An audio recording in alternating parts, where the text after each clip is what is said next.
In the stage of Dhanurasana, the body from the head to the knees get a backward bend like a bow. The legs with the ankle joints held up by the hands go up. The formation of the hands and the below knee part of the leg looks like a drawn out bowstring. Therefore, this asana has got the name Dhanurasana. So the technique is keep the forehead on the floor, keep the hands by the side of the body, palms facing upward. Fold the legs at the knees so that the heels come towards the buttock.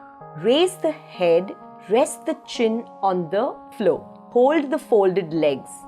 Contraindications: any acute abdominal disorder like ulcer or even any stiff back, refrain from practicing this asana.